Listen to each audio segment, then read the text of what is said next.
Thank you and welcome to the BBC Asian Network phone-in with me, Nihal, 1 o'clock. And I would like to know from you today, would you mind if your son or daughter married someone from, oh no, a different religion? Perhaps you were that person who married someone who was not of your faith or perhaps didn't even have a faith. And how did that play out? Why did you do it? Would the easier route have been just to simply say it's not going to work? After all, what Asian hasn't been in a situation where they've just walked away from a potential husband or wife once finding out that they are of a faith that means that it would never go anywhere? Is it the bravest of the brave, or is it those who are rejecting their culture and their roots to do so?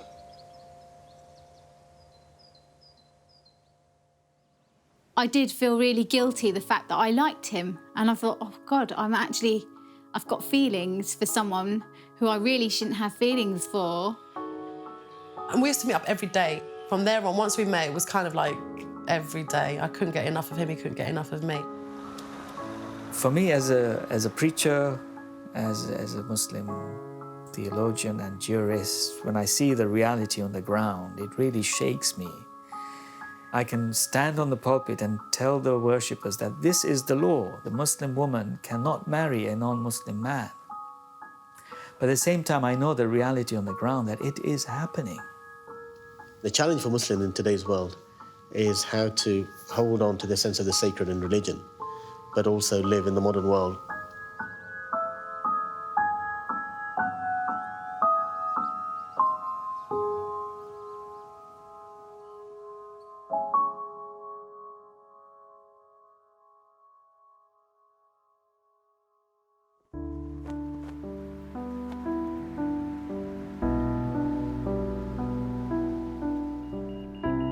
Colchester was predominantly white and middle class. I won't lie, growing up, I didn't feel like I had much exposure to other Asians. I could count on my fingers how many Asian families were around here. My parents are from Lahore in Pakistan. My dad came over in 1950. My mum came over in 1973. I never really saw myself as Asian or white or British or anything. I was just what I was. It's almost when I had, a chance to be a bit more independent growing up. I'd say around sort of 15, 16, that I started to question things around me, and I did start to feel different.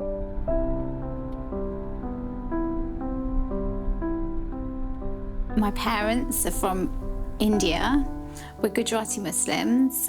We lived in a predominantly Jewish area. At home, my parents would expect me to do the traditional Indian thing. Housework and all of that would be more important than the homework. Religion was an important part. I'd have to pray. Although they weren't like forceful or anything, but they always reminded me of my roots and what's important, and that this life is just temporary. I'm the eldest of 5. We grew up in northwest London. My parents are from Morocco. We used to go to Morocco every year. We used to go for 6 weeks. Grandparents from both sides. That was my favourite time of my whole life. I'm able to connect with the Moroccan side and connect with the British side, the Muslim side, and makes me me.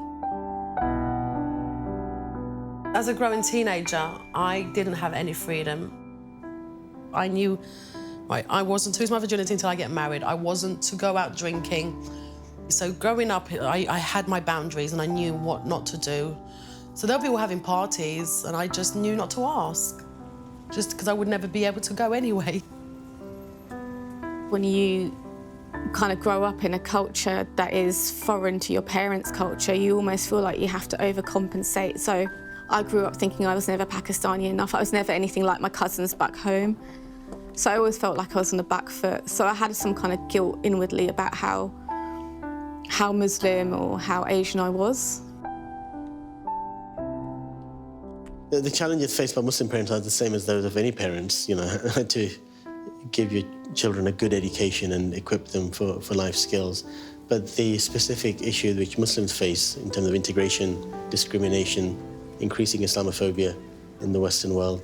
Those are extra challenges and burdens placed upon Muslim parents. It's a difficult one to navigate, but of course, parents do their best. Britain is a free, liberal society where individual freedoms are really championed, and they should be. And as we raise our families in this society, we are facing challenges which perhaps our fathers, our forefathers never even envisaged or had to face themselves.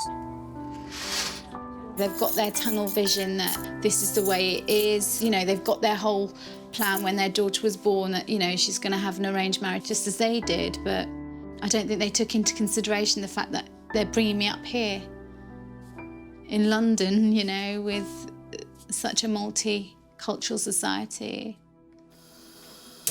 They'd expect me to help out in the shop. They'd expect me to help out at home. You know, the time that I had coursework and things, that's when I sort of started realising that I want to do well at school and what was the point of all this education if they're not willing to help me out by just give me a break from cooking chapatis or whatever in the evening. I noticed a shift, certainly in my dad, when he expected me all of a sudden, as soon as I sort of started college, and it was the mixed, you know, environment, he was like, no, you need to cover your hair. My friends were like, oh my God, what are you doing? But I'd just take it off afterwards. And I remember one time my dad came to check up on me at college, and some of my friends, they're like, oh God, you know, Fatty, you need to get your headscarf on, your dad's about, you know. So I had all of that. Even if I had, say, like cousins who were boys, even then he would be protective, saying, oh, no, you know, what are you guys all playing upstairs for? Come play downstairs. He was that protective. So I suppose because of the fact that he didn't want me mixing with any guy, I don't know whether that sort of had a sort of rebellious effect on me.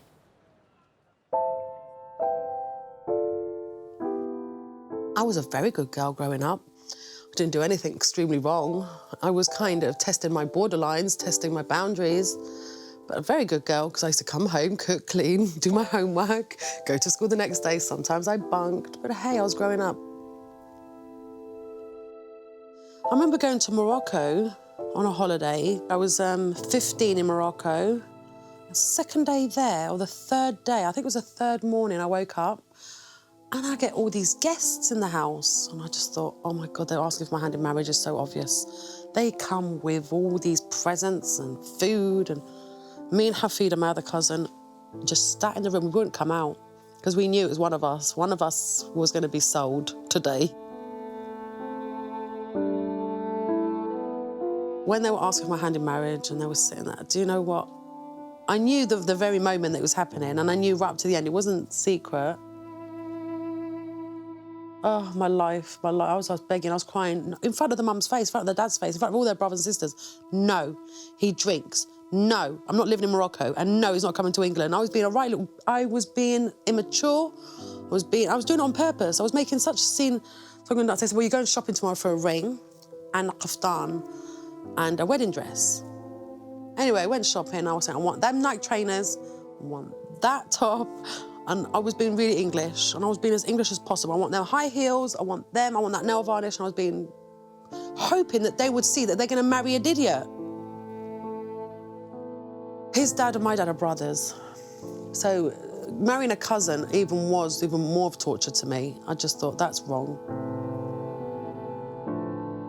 When I came back from my holidays in September, I kept it a big secret. I was so hurt. Do you know, I stopped being my playful, happy-go-lucky self. And then another girl turned up and sat there crying one day. We both cried together about being married. I found out she was married as well. It was not a happy place after that. I'd go to school knowing that I've got a husband. It's really kind of shameful. It took 4 years to recover from that. trying to get the divorce, trying to get over the emotional value. I felt no value in myself, that my parents had sold me so cheap, sold me so quick. Like, seriously, what did I do to deserve such an ugly, filthy, smelly man?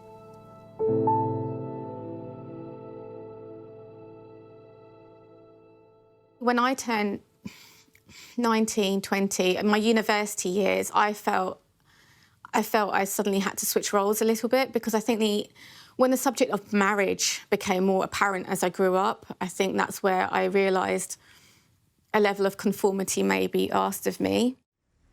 I became less westernised, I wore the shalwar kameez, I started cooking, I became a little bit more observant. And part of that happened because I met someone who was Pakistani and Muslim.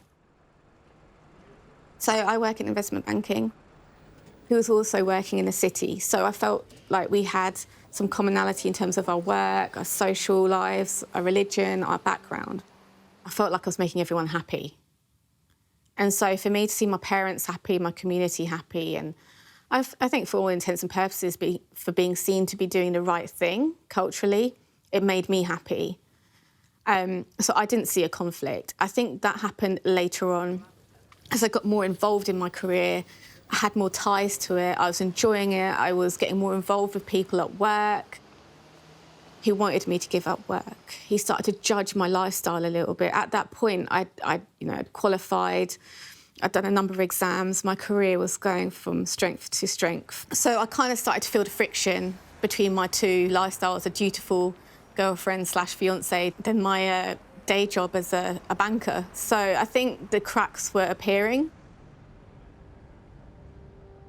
After that first marriage is when I literally did start rebelling. I was not able to listen to them. Seeing what they'd done to me, I wasn't listening. That's when my stubborn years actually did happen, because that's when I was doing my own thing. I thought, I've got a divorce now, I'm married and divorced. You said when you're married and divorced, you can do whatever you want. Well, here I am, I'm married and divorced, I do whatever I want. So I would come back late, 11 o'clock, which was late to them. Getting a few beatings here and there because I was not listening. But do you know what? I was rebelling even more. It got a little bit, the cycle got even more twisted, because the more I rebelled, the more harder they become. Being forced into a first marriage did speed up the process of trying to find my own husband. It was kind of like, I have to find my own husband before I get forced into another failed marriage.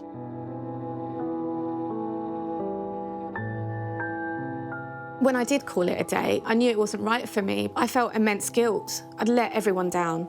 How I describe him was the person that I would have thought my parents had in mind for me growing up.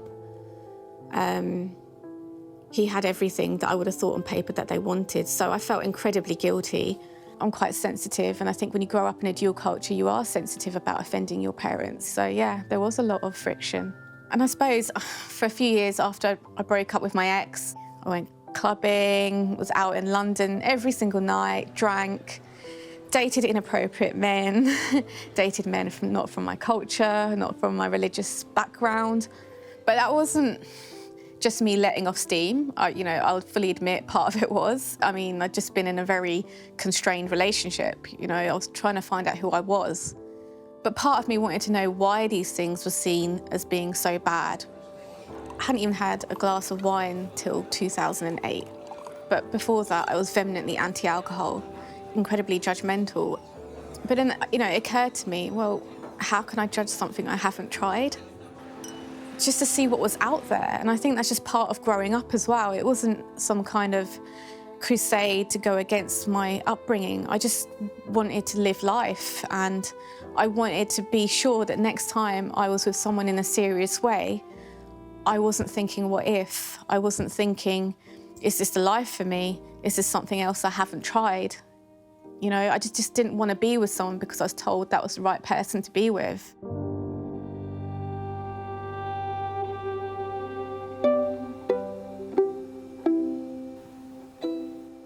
It was love at first sight. The way I see it, was love at first sight. I thought, this is too good to be true, and he thought I was too good to be true. My parents were never aware.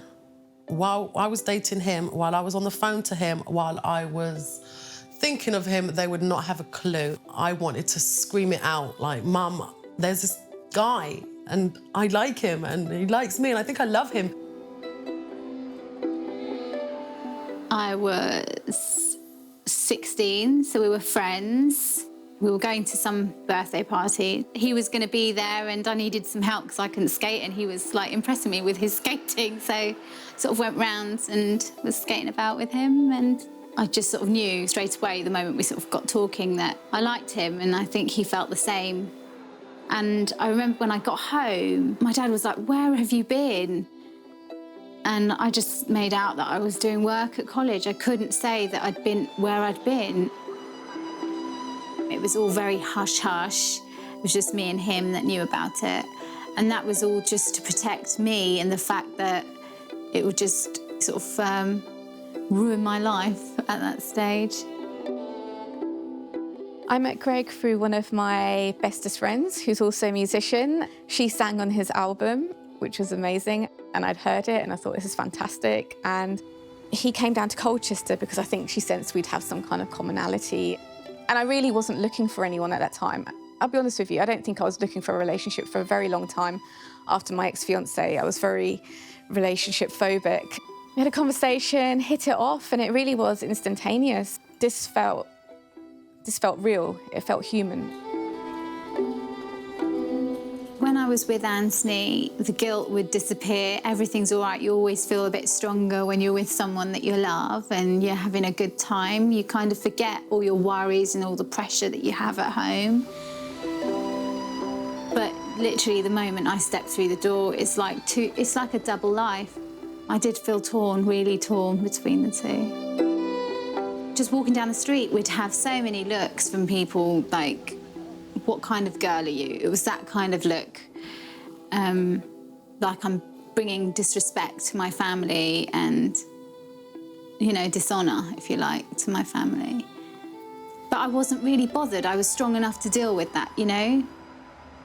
The main guilt that I had was towards my faith, really. The fact that I was doing something that I shouldn't be doing. But then, you know, I also had in the back of my mind, if I'm meant to be with this guy, then I will be with this guy, you know, and that's part of my faith as well.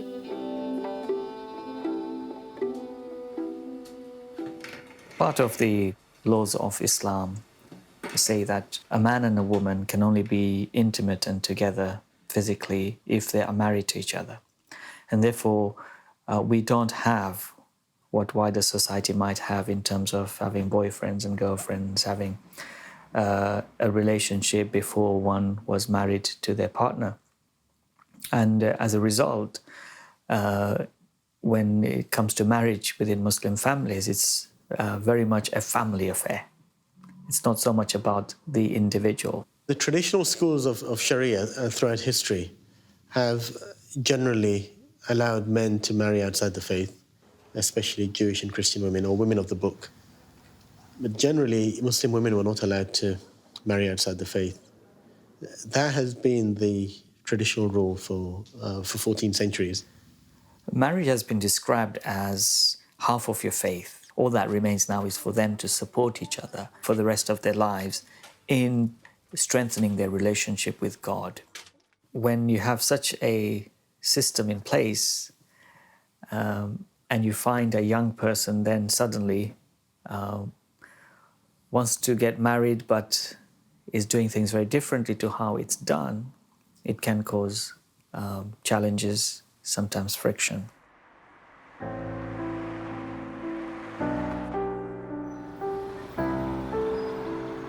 They locked up the shop, even though it was daytime, and they took me to the back.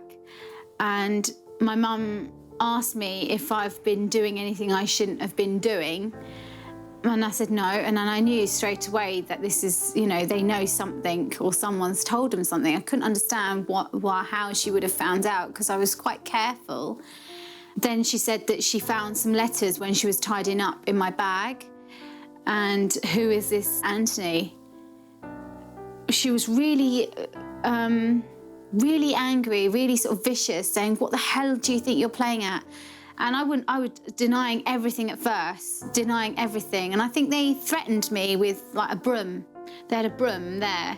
And they said, if you don't tell us, we're going to beat you with this. So, which they didn't, but they did use it as a sort of tool, like, we will beat you if you don't tell us the truth. So I told them that, yes, I've been seeing. And then my mum goes, I used to hold my head up so high. You're such a good daughter and you're nothing now.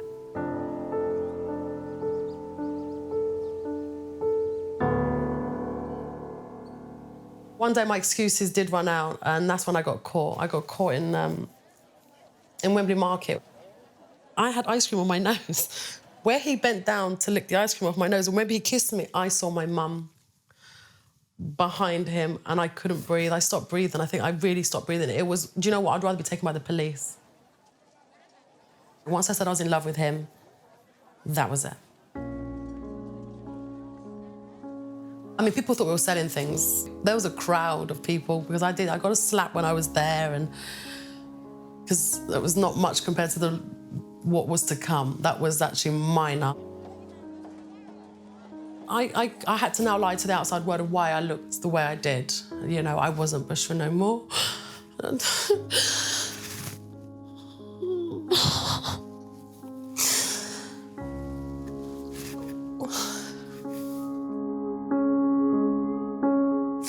I could have actually had a better life if they didn't make me twist and lie and make every corner far easier than being at home. See, I stopped wanting to be at home because of their silly ways, and it was nothing really I was doing, it was nothing so big. All I did was fall in love. All I did was grow breasts, and all I did was grow up. I was crucified for being in love for a good 3 months. I don't go out, don't see anyone, and have my phone taken off me. No more college, no more work, no more nothing. It became home, home and home, just stay at home.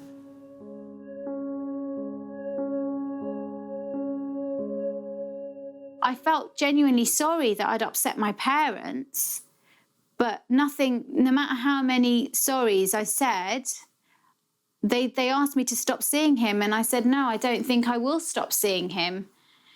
And then they just said, right, you're not going to college at all anymore, you're going to start working in the shop until the day you get married. So eventually I got to a point where I thought, I can't stay here anymore. They don't love me, they don't care. I'm just literally their slave, if you like. So I just rung up my friend one day and I said, and I knew my parents were going to be out, and I just thought, right, I've got 10 minutes to get my stuff, 10, 15 minutes to get my stuff together, and I'm just going. And then Anthony found out where I was and then convinced me to come home. It was all really stressful. I came home and I said, well, I need to go to college. I can't work in this shop. I'm not going to have an arranged marriage, and I want to marry Anthony at some point. And they said things would be different, but they weren't. They weren't. Most parents tend to be overprotective, maybe rightly so, and I can understand that on several levels.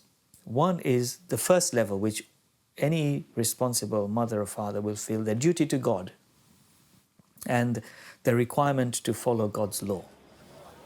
And then you have the societal and social pressures of your family, your extended family, friends and neighbors. In most cases, it is seen as a bad thing for the parents that, oh dear, your son, your daughter is seeing somebody that they're not married to, or somebody who's not Muslim. So there are all these pressures. He was really fearful of my dad, just from my stories. He was panicked.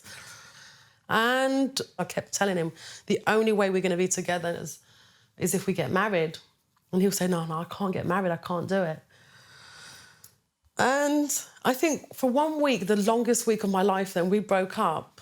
Or was it 4 days? Something like on them lines, it felt like a week. It was 4 days. And he says, what have I got to do? I can't live without you. Traditionally, Muslim women were not allowed to marry outside the faith. So what's been happening for the last 30, 40 years in Britain is where Muslim women did want to marry somebody who's not Muslim, it would automatically assume that he has to convert to Islam. That's the only way she can get married to him. And certainly throughout the 70s, 80s and 90s, that's what generally happened. He stepped up, he met my dad, and he says, "Are you willing to convert?" And he says, "Yes, I'm willing to convert." We went to a mosque and we done Shahada. And he's a very Catholic boy. I mean, so Catholic, he would do his Catholic thing before eating. He would do his Catholic thing before anything. He would do Easter, Lent. I mean, I didn't know much, but I got taught more from him. So for him to be such a strong Catholic, and he changed. And the reason why he did is he did say that we believe in exactly the same thing. There's only a few little differences. And he really did see it as the right religion. So it took a man and a half to have to do what he did. That was when I got married. That was the second stage of my life, and I wish they didn't do it so quick, that's all. They married me off in 3 months flat. It took me 2 years to come out to my mum about Greg, actually, because I feel like I didn't want to rock the boat till I knew myself that it was going somewhere. There was no need to drop this bombshell if it was just going to be a fly-by-night relationship, or something that was just not going to work. So I felt like I owed it to myself and I owed it to Greg to give the relationship a good go before I started bringing other people into it. And also, I know if I was to bring it up very early on, I know my mum would have impressed the importance of marriage early on, because from her point of view, people don't necessarily date for such a long time. So, you know, there would have been pressure on us from day one to get married fairly quickly. And I wanted to give the relationship a fair go. My real appeal to young people would be, you have every right to find happiness for yourselves in your lives, to find a person that you can be married to. But in your own mind, for yourself, with your relationship with God, you should try your best to make the right choices. If you're going to go ahead and marry someone that you really, really love, but your life is going to be filled with challenges from your parents, from this, from that, from the other. It's a life of turmoil. So please don't make hasty decisions. Don't rush to make a decision. When I got married, I expected my life to obviously dramatically change, and it had. You see, I had a new job, new life, a new house. The freedom that I had, I could go wherever I wanted, when I wanted. It wasn't that I was chasing no more. It was chasing just to be happy. Martaha, in Arabic, martaha is just a peace. And I could never change. I couldn't find the peace. I couldn't find the peace whatsoever. You know, I'd go to bed and I was with the man that I wanted. I was in the house that I wanted. I had the job that I wanted. But I wasn't at peace. And I know why that came down to. That came down to two people, and that was my side of my life, my mum and my dad. And they made one promise, and they kept that promise forevermore. We will never, ever come to your house. We will never visit you. You have made your grave, now live in it or die in it. We don't care.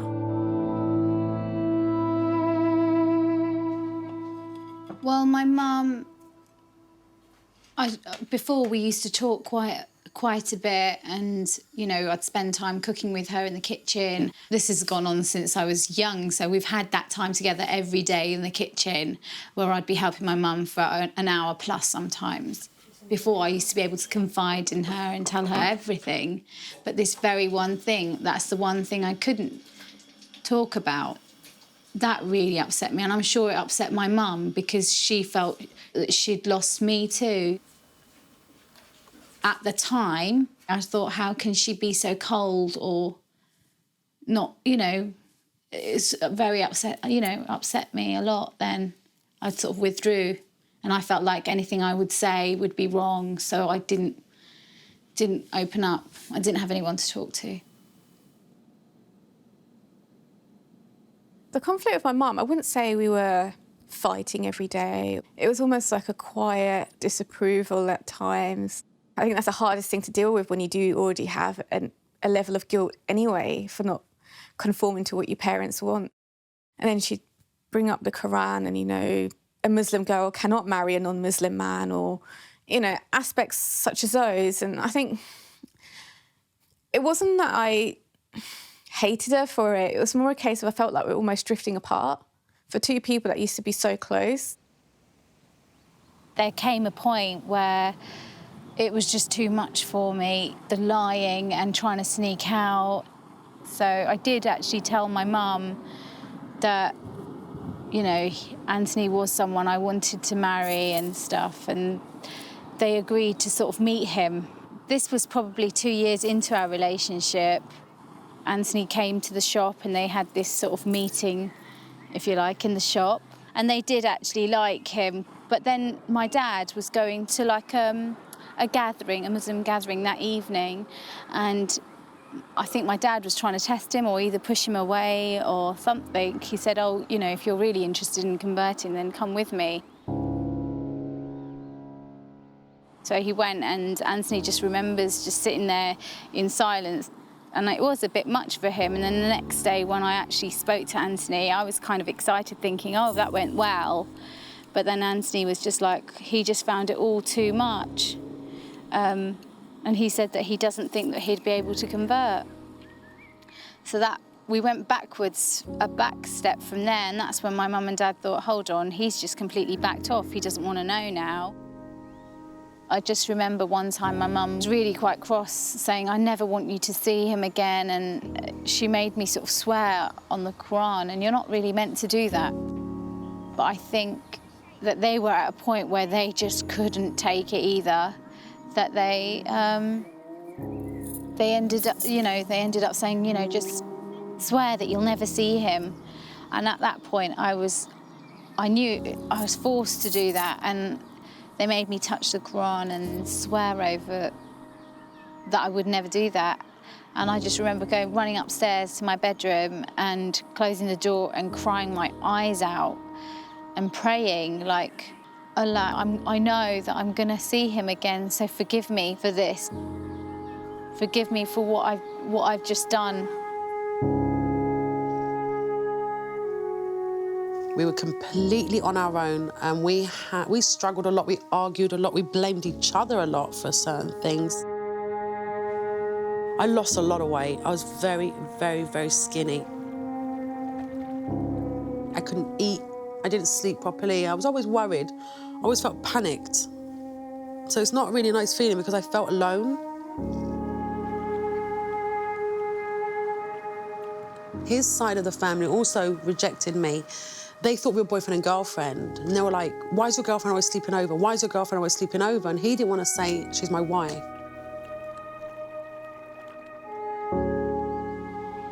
His parents didn't know about me because he was just scared to tell them, because he went behind their back as well. Maybe they were a little bit frightened because it's all new to them as well. You know, my culture, and it's what you're used to, isn't it? I thought that maybe he wasn't that serious, possibly, over me, as I was over him. We carried on seeing each other, but there came a point where, you know, 4 years down the line, I just thought, where am I going with this? And we used to have lots of sort of arguments over that. And I used to say that I go through so much for you, just trying to get out. And you don't appreciate the fact that what I've just been through, to just literally climb over my dad and walk over him as he's sort of lying there saying, you know, Fatty, please don't go. And I'd be like, no, I'm going. And it got to that stage where I would just literally disobey my parents. One day, I had enough. They were like, you think you're married? You liar. So I brought out a wedding photo. I went, there it is. Did I make this up? And that was it. There was silence. The biggest silence of my life. He said to me, like, the same as your dad is with you is exactly what I'm going to be under. It's that kind of attack. And I said to him, well, you have to tell them. And he did. He said, we've been married now for 3 years. Oh, the horror on their faces. I got the biggest lecture from his mum. You know, you're now an Ikwasi girl and you're going to do things my way, and you're married into our family, which means you're going to become one of us, and you've married into my... Oh, my God. And I was like, I cannot be serious. I said, I've been doing this for the past 4 years. They're just as strong as us. In background, in language, in culture, in traditions, they, I think, are even tougher. I mean, Moroccans versus Nigeria, for me, is full force. So he had it just as hard. It was 2 big battles we had, big fights. And this was before even the baby turned up, you know. And then when the baby turned up, that was where it was torture. That was even worse. It became the biggest fight of all because it was like, she will be named Duff, and then the other side would be, no, she will be named this. And who's deciding my child? I mean, you decided my marriage, you decided my life. You're not going to decide my baby's life too. Enough. So she's got like 4 names just to please everybody. Oh, so you didn't have to heat it up, you made your own one? Yeah. I was seeing Anthony for 4 years before I got to a stage where I said that I could no longer continue seeing him if we didn't have a future. We sort of ended it, which seemed really odd after all that stress of 4 years and constant battling. So I went home. I just said, fine, find me a... I think I was through with love or whatever. And I just said to my parents, just find me someone, and they did. So I got engaged to a nice guy. I knew that I was making my parents happy, but I wasn't happy. And I was doing that because I thought I couldn't be with Anthony.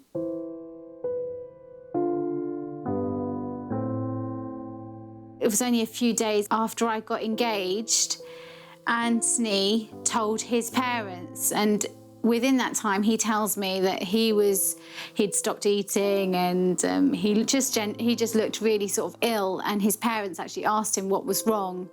And that's when he sort of broke down and said to his dad that, you know, he wants to be with me, but he'll have to change religion to be with me. And at that point, I think his parents just knew that, you know, there was a spark missing from Anthony.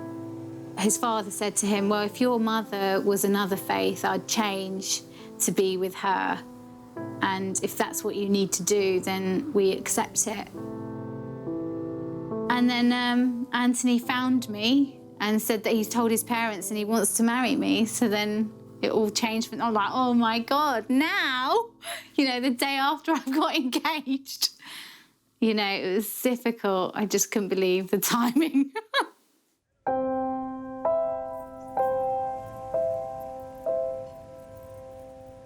It was only a month after that conversation, month or 2, that we got married. I think we just decided we were going to get married and that's it now. We wanted to get married, so it was all really quick. I was really aware of the fact that I wanted my father to like him and get to know him. They'd go to mosque together, and I think that sort of helped build their relationship.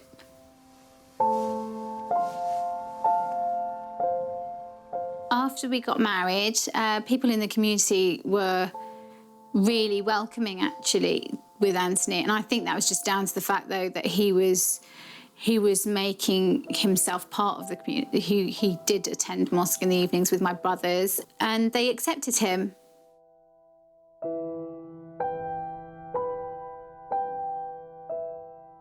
I have a very big problem at the moment, which is I'm going to go and get married in Nigeria, and I'm going to have to go into a church to get married. And he says to me, I done it for you, you have to do it for me. Because his parents still don't look at me like we are legally married. Because he got married on our side. It was more of a secret wedding in their view, in their eyes. And now I'm going to have to go to Nigeria and have another wedding, which is quite frightening. People I don't know.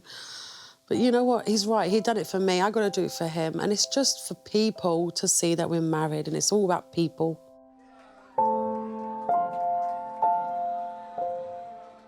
Converting someone, no one could ask me to convert to Judaism. I wouldn't convert. So a church boy like this, to be Muslim, I was asking for heaven and earth. It's impossible. But he did. And he did it for the sake of love. But really, his heart wasn't there. He just sort of done it anyway. He didn't want to lose me. And he'd done it, whether it is fake that he went to the mosque, at the time he went with great intentions. What we've noticed since the noughties is that more and more men, and the women, are actually saying this is not acceptable. We don't want half-hearted conversion or forced conversions, and no man should be forced to change their religion against their will, unless it's a heartfelt conversion. Faith doesn't make sense if it's forced. If you're forced into a faith or to believe something, you can't actually. It's a nonsense, and it is a fake, it's a farce. We're left with only two options. One is that the Muslim woman marries outside the faith, where her husband doesn't convert to Islam. And the second is that they don't get married at all, and that this rule stops them getting married at all. We have talked about conversion. Actually, Greg's incredibly open to it. He has offered to convert already, but that's something that's still ongoing, still in flux. And I feel, you know, that's Greg's journey, that's not mine. If he feels that's something he's interested in and something that he's felt, you know, an affinity with whilst being with me, then that's great. I'll be honest with you, it would make my life a hell of a lot easier. But I don't want the hypocrisy of him converting just for the sake of it either. When somebody accepts Islam as a way of life, as a religion for themselves, it has to be done for the right reason, that is for the pleasure of God, not so that one may be married to a Muslim woman or to a Muslim man, etc. It's a space that I am very keenly keeping an eye on. I think the time has already arrived where this requires a national level of discussion amongst scholars. The small minority of people who do allow interfaith marriages are simply adapting to changing societies, because it is the fundamental principle of Sharia and of Islam, always has been, that these rules are for human benefit and are supposed to promote the welfare and well-being of people. And if the rules, such as stopping people getting married, are not promoting their welfare but actually causing them harm, they actually become very un-Islamic. So the reformers, if you like, are recapturing the original spirit of Islam.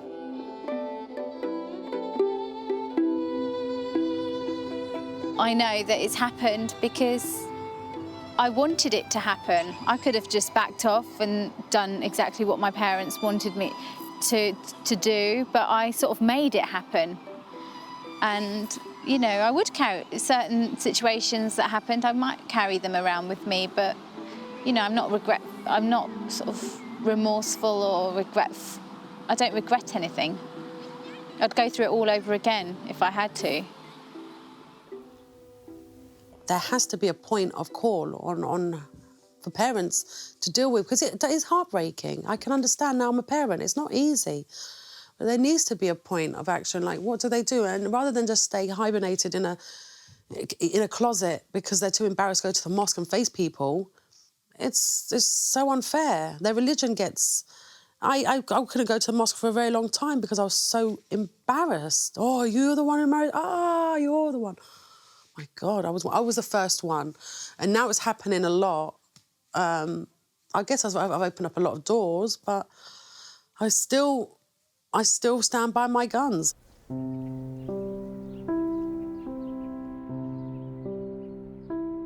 Everything's worked out now, but at the time, as a 17-year-old, I just thought, you know, I've really brought shame to them. So those words, just everything that my parents said to me, they sort of stuck with me. You know, and I'm constantly now, even as an adult, trying to find sort of approval, if you like. You know, always, which is sad. It makes me sad. My husband's always like, you know, you're your worst critic, but well, I just want to make everyone happy, you know. I don't like hurting anyone. I never wished any harm to my parents. I didn't set out to do this intentionally to them. Never set out to intentionally hurt anyone. It's not in my nature and I wouldn't do that, but, you know, things just happened and then I felt like I was completely out of my depth and didn't know what to do. My mum says to me now that you know, she couldn't wish for a better daughter, but at that time, you know, when I needed to hear that, I didn't hear that.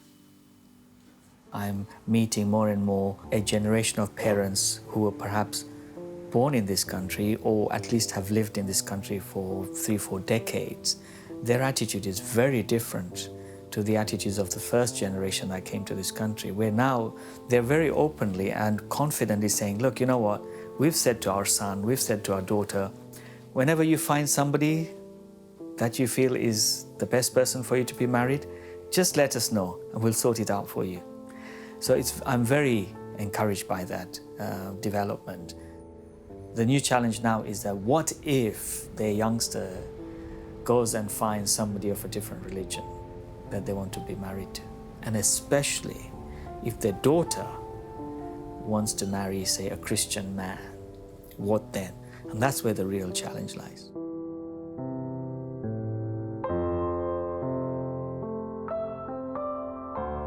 The definition of a husband, the definition of a man, does that still stand? You know, in my relationship, I am the breadwinner. I'm the one that provides. So if you go by the Muslim definition of a man, I probably meet it.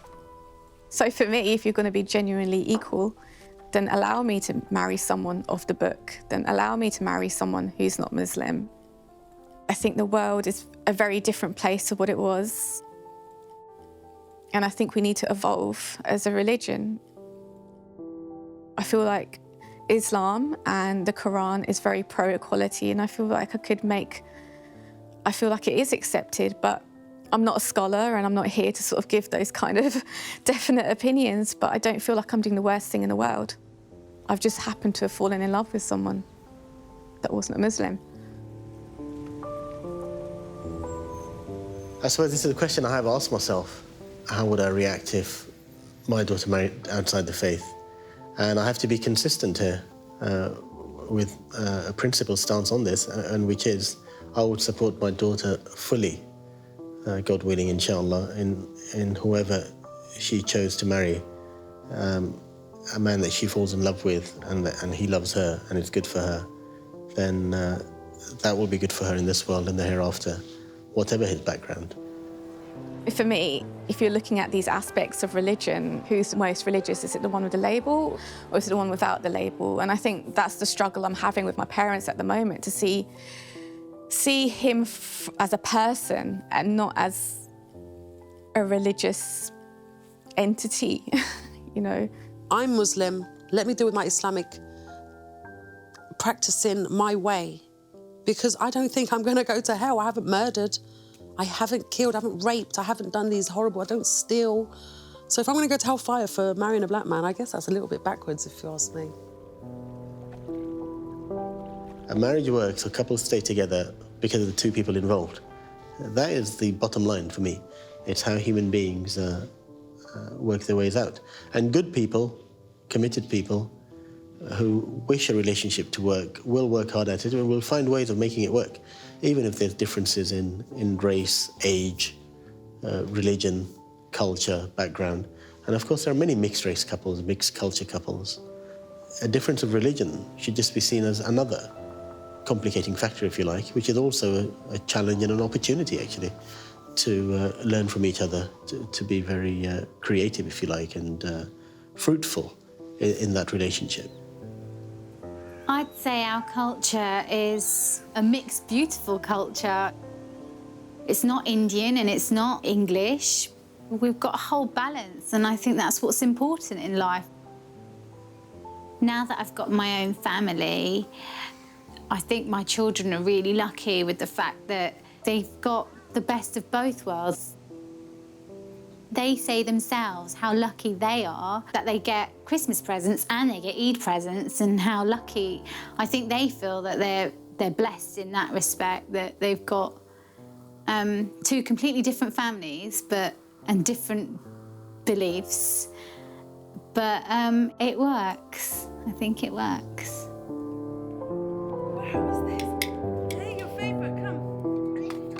At this time of my life, this point, I have no regrets, no guilt. I feel like I have conquered and I've got to the strength that I am today because of all the suffering that I suffered in the past. I don't blame anyone. It's just made me and my husband and my family work harder to be together more. We're not going to be battered down. We're happy. We smile every day. We laugh all day long because we won.